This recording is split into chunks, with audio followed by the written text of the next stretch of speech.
Okay, this is going to be a short tutorial on how to solder. I'm soldering some extension wire onto this speed controller for one of my airplanes.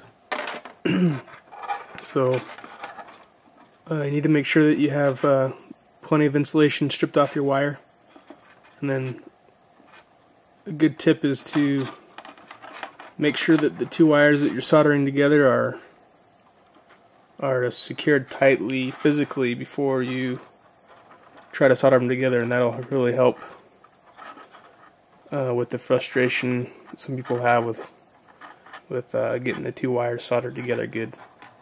So you can see there I've got the two wires twisted together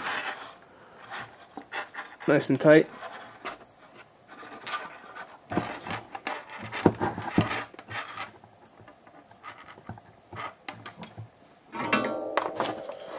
And then make sure your soldering iron is nice and hot, and heat up the wire with the soldering iron first, and then touch your solder to the wire. That will ensure that the wire is hot enough to take the solder and make a good connection.